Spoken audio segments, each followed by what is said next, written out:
হয়তো এটাই প্রথম এইচএসসি শিক্ষার্থীরা ঢুকে পড়েন সচিবালয়ে। দাবি এইচএসসি ও সমমানের বাকি থাকা পরীক্ষাগুলো বাতিল করতে হবে। আমি আসলে এই মানুষগুলোকে সুবিধাবাজ গোষ্ঠী হিসাবে ট্যাগ দিতে চাই। যে আন্দোলনটা শুরু হয়েছিল কোটা না মেধা, মেধা মেধা, এখন সেই মেধা নিয়ে ছাত্রদের যে অবস্থান সেটা সাংঘর্ষিক। আজকে আমরা দেখলাম গতকালকে একটা টিম শিক্ষা মন্ত্রণালয়ে ঢুকলো, সেখানে গিয়া একটা অস্থিতিশীল পরিবেশ তৈরি করলো। আজকে আরেকটা টিম মাঠে নামছে। মাঝখান থেকে সার্জিসের অবস্থানটা আসলে কি? সকল কিছু মিলিয়ে এই বৈষম্য বিরোধী ছাত্র আন্দোলনে কয়েকটা সেক্টর আলাদা আলাদা ভূমিকা রেখেছে। এর মধ্যে একটা আছে এইচএসসির যে পরীক্ষার্থীদের সেক্টর, তারা একটা, অনার্স মাস্টার্সে যারা আছেন তাদের একটা, আমজনতা তারা একটা, রাজনৈতিক দলগুলো তারা একটা। তবে টোটাল আন্দোলনটাকে লিড করে আজকের এই জায়গায় কিন্তু নিয়ে আসার পেছনে সবারই ভূমিকা আছে। কিন্তু যেই আন্দোলনটা শুরুয়াতটাই হলো মেধার জন্য, আজকে গতকালকে যে সিদ্ধান্ত, ছাত্ররা এক ধরনের জোরপূর্বক পরিস্থিতিটাকে কাজে লাগিয়ে যে সিদ্ধান্তটা আদায় করেছে, আমি এটার বিপক্ষে অবস্থান করছি।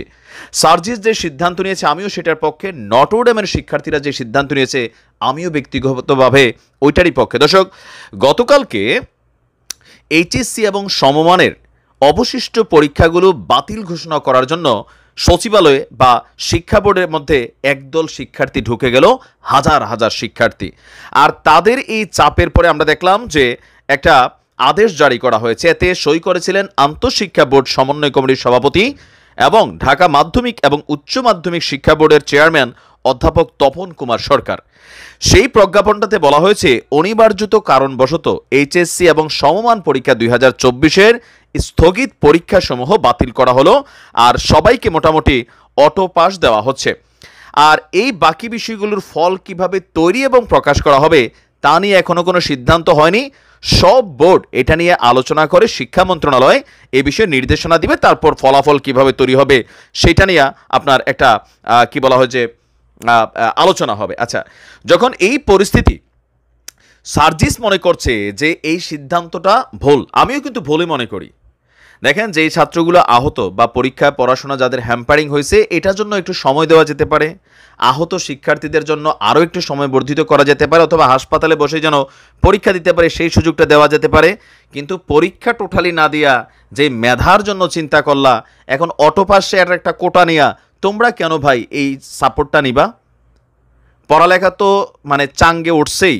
এখন এইচএসসির যারা শিক্ষার্থী আছো তারা সবাই কি একমত? না। আজকে আমরা দেখছি পরীক্ষা ফেরাতে নটরডেম শিক্ষার্থীরা আবার আন্দোলনের ডাক দিয়েছে। গতকালকে যারা গিয়েছিল শিক্ষা মন্ত্রণালয়ে পরীক্ষা বাতিলের জন্য, আর সিদ্ধান্তটা আসার পরে নটরডেমের শিক্ষার্থীরা মনে করছে পরীক্ষাটা হওয়া উচিত। আসলেই কিন্তু হওয়া উচিত।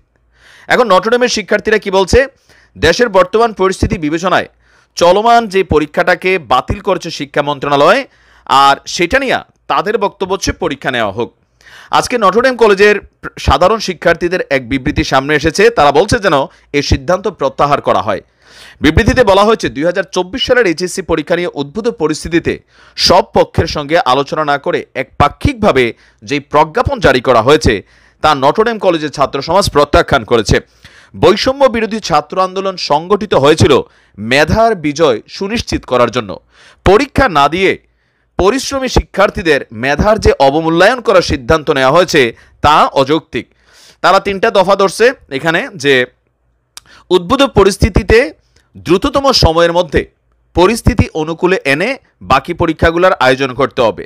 বৈষম্য বিরোধী আন্দোলনে এইচএসসি 2024 ব্যাচের যে সকল শিক্ষার্থীরা আহত হয়েছেন তাদের তালিকা প্রকাশ করতে হবে এবং তাদের স্বার্থটা শুধু সংরক্ষণের ব্যবস্থা নিতে হবে।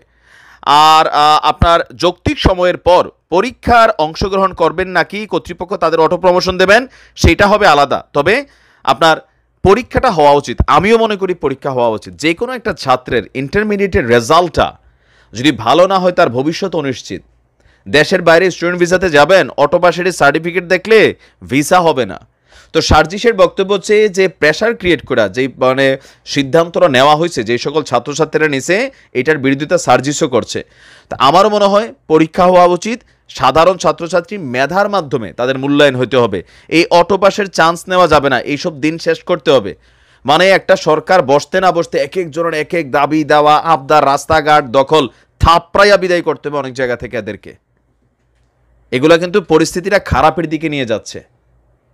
একটা সরকার বসছে, তাদের কার্যক্রমকে ব্যাহত করছে।